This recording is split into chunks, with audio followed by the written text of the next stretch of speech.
साहेबांना आम्ही भेटी द्यायला गेलेलो होतो, भेटलो, थोडीशी चर्चा केली आणि त्यांनी साताऱ्यावरून आल्यानंतर सांगितलं की जरा 2 दिवस मी रिलॅक्स होऊन येतो, मग आपण ठरवू काय करायचं। उपमुख्यमंत्रीच्या रेसमध्ये का जाऊ नये?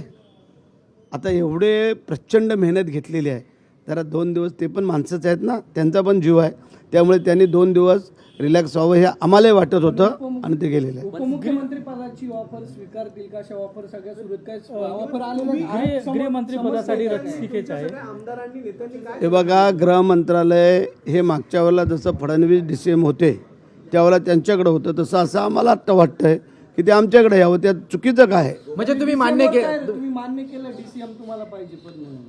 आता जे साहेबांनी निर्णय घेतील तो, मुख्यमंत्री साहेबांनी जो निर्णय घेतलेला आहे त्या निर्णयाशी आम्ही सगळे बांधील आहोत। तो निर्णय काही का असेना आम्ही सगळे बांधील आहोत। DCMच्या रेसमध्ये सामंत देखील अशी देखील चर्चा सध्या तरी सुरू आहे। असं नाही, असं नाही। हे बघा, ज्या वेळेला काय निर्णय करायचा असेल तेव्हा चे मुख्यमंत्री आणि आम्ही काही मंडळी बसून तो ठरवू आणि तो निर्णय घेऊ। अचानक बैठक रद्द सर्व करून गावाला जाणार हा इच्छा आहे आमची तसं होण्याची आणि आता तसे संकेत पण आहेत, कारण यावेळेला 4थ्या वेळेला आम्ही निवडून आलेलो आहोत आणि मागची जी काय हे आहे उणीव ती यावेळेला भरून निघल अशी सगळ्या जनतेला वाटते। वादग्रस्त जे मंत्री आहेत त्यांचा पत्ता काट होणार आहे आणि जे नवीन चेहरे त्यांना संधी दिली जाणार आहे।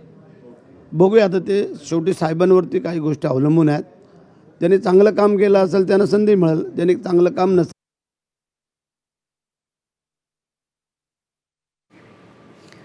तर गृह खाता आम्हालाच मिळावं असं वाटतं असं गोगावले यांनी म्हटलेलं आहे। यासोबतच त्यांनी पुन्हा एकदा मंत्रिपदाचीही इच्छा व्यक्त केलेली आहे।